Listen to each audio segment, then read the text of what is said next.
Consultation pour la formation du gouvernement d'union nationale. Lundi 24 mars 2025, le président du Sénat, Jean-Michel Sama-Lukonde, a été reçu par le conseiller spécial du président de la République, Félix Tshisekedi, et Bérande Kolongele, dans le cadre de consultations politiques entamées en vue de la formation des gouvernements d'union nationale.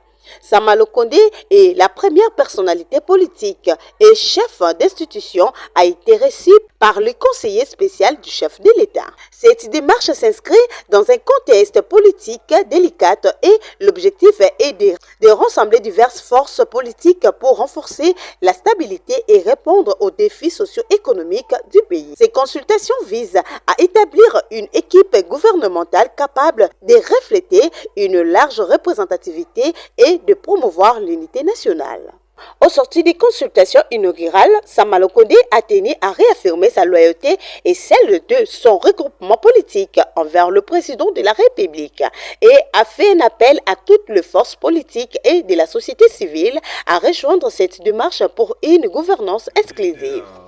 Reçu ici comme membre du président de l'Union sacrée dans le cadre de ces échanges édictés par son Excellence Monsieur le Président de la République.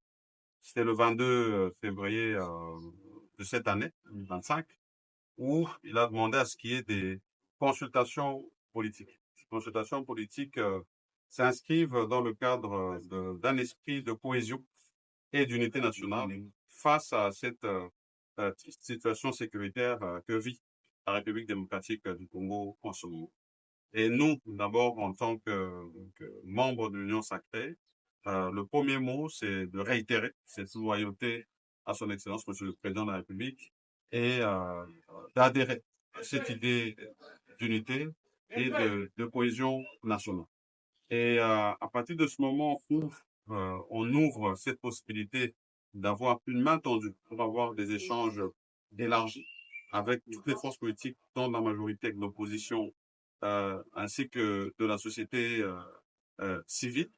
Le but ici, c'est finalement d'arriver à une gouvernance inclusive. Et donc, nous sommes venus d'abord réaffirmer ce principe d'unité de cohésion nationale, mais au-delà de ça, de participer à cette idée lancée par son Excellence, Monsieur le Président de la République. Mais bien sûr, nous avons dit que cela doit se faire dans le cadre d'abord du respect de notre loi mère, de notre constitution, et du respect aussi de l'ordre institutionnel déjà établi ici dans notre pays. Et donc, nous avons encouragé des échanges débutés ici par le conseiller spécial à travers la mission qui lui a été donnée par son Excellence, Monsieur le Président de la République. Et nous invitons, bien sûr, toutes les autres forces telles qu'édictées dans les formats dans lesquels ils voudraient les recevoir, de venir participer à ces échanges et donner leur idée. Parce que ici, il s'agit de la patrie, il s'agit de la souveraineté de notre pays et il s'agit surtout du recouvrement total de notre sécurité sur toute l'étendue de la République démocratique. Donc c'est ça que moi je peux donner comme réaction après ces échanges que je venais d'avoir ici et qui vont se poursuivre avec les autres acteurs politiques.